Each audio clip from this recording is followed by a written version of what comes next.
کم خرچے کے ساتھ کرنا ہے اور جو پیسے بچے وہیں لوگوں کی مدد. امام خمینی کا 81 کا خطبہ محرم پڑھ لیجیے.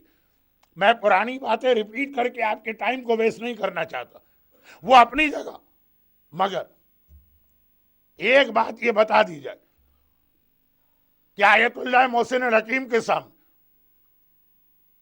کوئی عرب آیا اور اس نے آنے کے بعد عزاداری پر ڈائریکٹ نہیں انڈائریکٹ ایک اٹیک کیا. کبھی کبھار لوگ یہ بھی کہتے ہیں کہ بھائی جو حدیثیں ممبر سے پڑھی جاتی ہیں کامن سینس کے اگینسٹ, ہمیں عقل کے ذریعے بھی دیکھنا چاہیے یہ حدیث صحیح ہے کہ نہیں. اب بات اپنی جگہ صحیح ہے, لیکن مولا کا ایک بہت مشہور جملہ آج کل کے لیے یاد کر لیجیے. فیس بک ہو, ٹویٹر ہو, ای میل ہو, یا ویسے ہمارے بہت سارے لیکچرز اور سیمینار, مولا کا ایک جملہ فرمایا کلمۃ حق یراد بہا الباطل. کتنی دفعہ بات سچ ہوتی ہے مگر جو اسپیکر ہے اس کا ارادہ باطل کا ہوتا. اب اس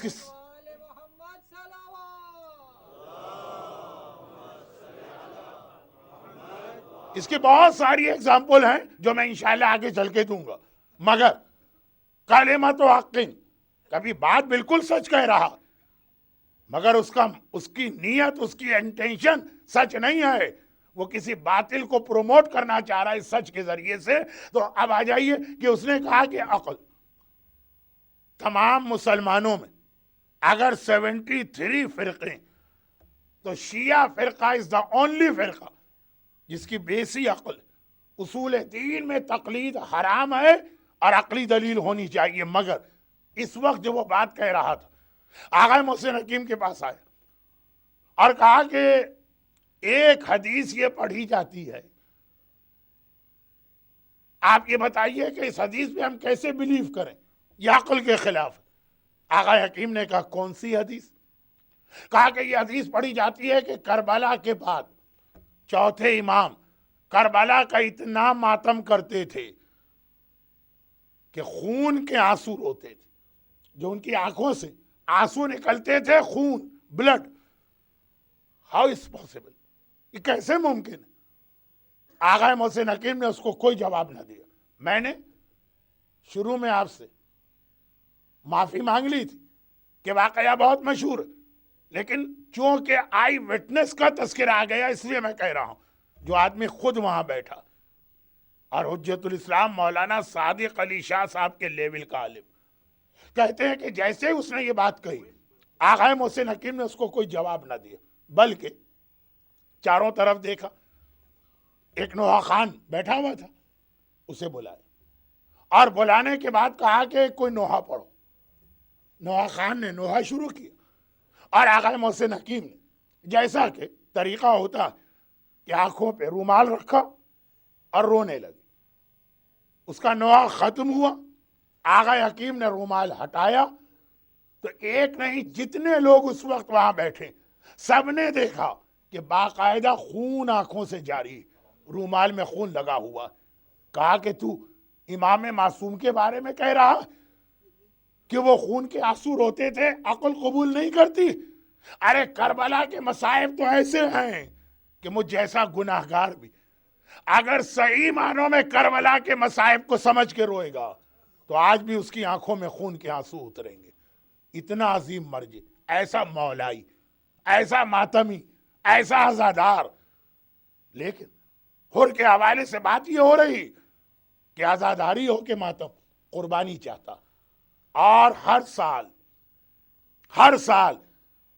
ایام عزا کا ایک مقصد یہ بھی کہ آدمی اپنے آپ کو چیک کرے اور ایک سوال اپنے آپ سے کرے. نہیں, آقا حسین کے سامنے ایک اسٹیٹمنٹ دے, مولا لاسٹ ایئر جب فرسٹ محرم آئی تھی تو میری یہ حالت تھی, 1 سال کے بعد آج میں اس سے بیٹر ہوا ہوں کہ اسی پوزیشن میں ہوں کہ ورس ہو گیا ہوں. مگر یہ والا جملہ یہیں چھوڑ دیجیے, آگے اس کی ڈیٹیل آنے والی.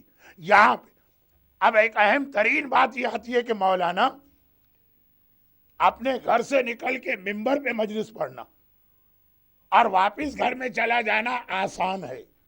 آئیے پریکٹیکل لائف میں دیکھیے اسلام کے واجبات پہ عمل کرنا آج کتنا مشکل ہے. آپ کیا بتا رہے ہیں؟ 1400 سال پہلے امام معصوم ایک نہیں کتنی حدیثوں میں یہ چیز بیان کر چکے ہیں. کیا یہ حدیث آپ کو اچھی طرح یاد نہیں کہ آخری زمانے میں ہاتھ پہ جلتی ہوئی آگ اور کوئلہ رکھنا آسان ہوگا اور دین پہ عمل کرنا مشکل ہوگا؟ ہر دور میں دین پہ عمل کرنے والے کے لیے پرابلم ابو جہل ہوتا تھا، ابو لہب ہوتا تھا، ولید ہوتا تھا، عتبہ ہوتا تھا، شیبہ ہوتا تھا، یزید ہوتا تھا. آخری زمانے میں گھر والے، بیوی، بچے، پیرنٹس، شوہر، نیبرز، کمیونٹی ممبرز. 1400 سال پہلے امام یہ بتا گئے ہیں، مگر ساتھ میں یہ میسج بھی دے رہے ہیں کہ یاد رکھو کہ اسی قربانی کا نتیجہ. اب ایک جملہ میں کہہ رہا ہوں، اس کی تشریح شاید میں 7 محرم کی مجلس میں کروں. دنیا کی سب سے بڑی دعا.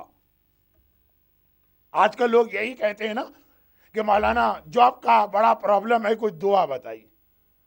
مولانا مورگیج ادا نہیں کیے جا رہے، کوئی دعا بتائیے. اور پھر اولاد، مولانا اولاد جو ہے وہ اسلام سے ہٹ کے جا رہی ہے، کوئی دعا بتائیے.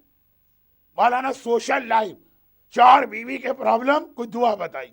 دنیا کی سب سے بڑی دعا، سب سے بڑی دعا، امام کا جملہ، راہ خدا میں قربانی دو. چھوٹا سا ایک واقعہ یہاں اور سن لیجئے. اگرچہ اس قسم کے واقعات میں نے بہت پڑھے لیکن میں شارٹ کر دوں گا. شہر کراچی میں میرے والد کے دوستوں میں ایک عالم دین تھے، مولانا مسلم مہندی جرولی.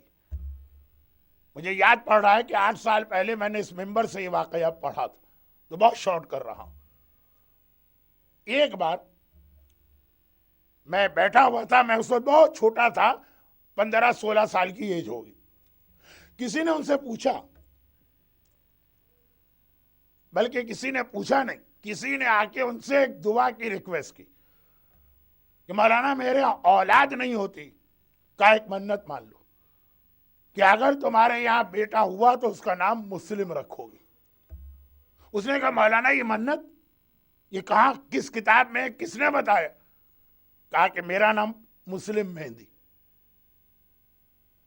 میں خود اس عمل کی ایک دلیل ہوں. کیسے؟ کہا کہ میرے والد نجف اشرف آغائے ابو الحسن اصفہانی کے زمانے میں علم دین حاصل کر رہے تھے.